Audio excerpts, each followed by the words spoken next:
ঘটনাটা স্যার কালকে আমাদের এই খাতড়া আদিবাসী মহাবিদ্যালয়ে যে লেডিস হোস্টেলটা মহিলাদের, সেইখানে আমাদের এই খাতড়া মুসলমান পাড়ার করিম বলে এক ছেলে নারীঘাট থাকে। তাহলে ওই ছেলে নারীঘাট থাকে, আমাদের যে মহিলা ওই মহিলা এই আমাদের লেডিস হোস্টেলের রাঁধুনির কাজ করে। উনি এই ভোটের ইয়েতে ছুটি ছিল, ছুটিতে কালকেই জয়েন করেছে। কালকে জয়েন করার পরে সকালে এসে করে বাথরুমে গেছে। বাথরুমে ঢোকার পরে বাথরুমে যেভাবে চান টান করে আর কি, সেভাবে চান করে বাইরে বেরিয়ে আসছিল। করিম বাথরুমের মেন গেটটার কাছে দাঁড়িয়েছিল।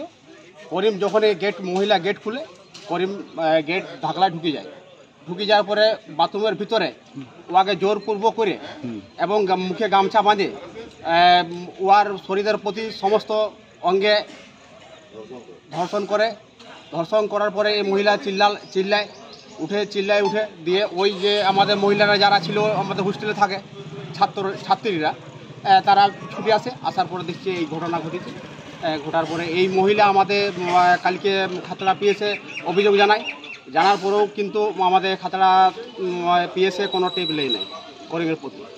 আজকে সাথে সাথে আমাদেরকে ভারত জাগা মাঝি পরগনা মহল বা আদিবাসী একতা মঞ্চকে জানাই, আবেদন করে চিঠি দিয়ে যে আমার সুবিচার চাই, কিন্তু আমাদের খাতড়া পিএস কোনো আমার বিচার নেই না নেওয়ার পরে আমরা সরাসরি ওইখান থেকে আমরা রাস্তায় অবরোধ করার জন্য আমরা নামে আসি এবং করিমের সঠিক শাস্তি চাই।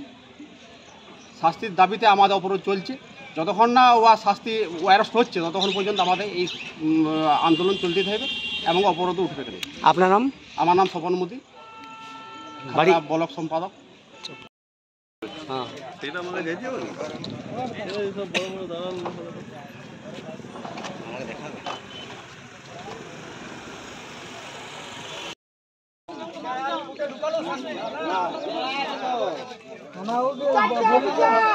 আজকে আছে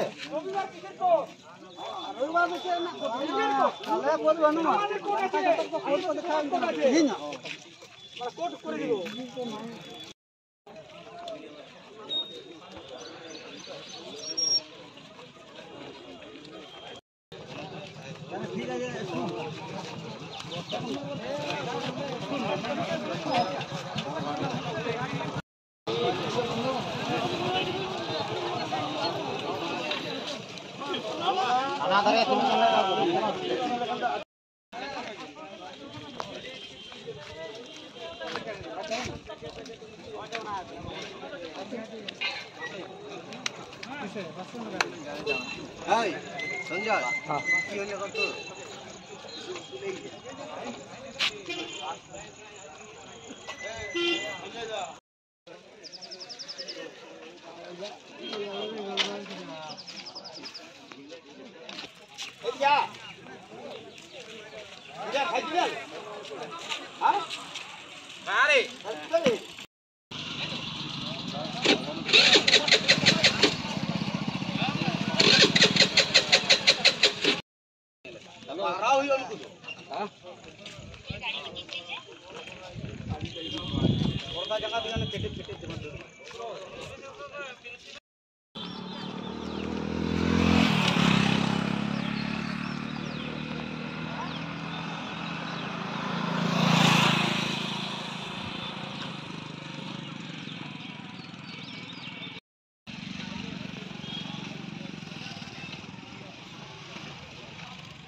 ঠিক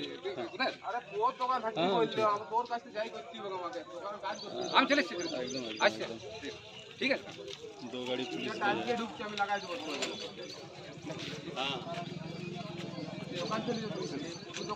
মিট করা হেলে হইবা বাখান তো বাং কথা খালি সাঁতার একদম গোটা সাঁতার মানে কোনো আলাদা দুটো আলাদা দুটো উনি তো আপনার রুবি ছিল কে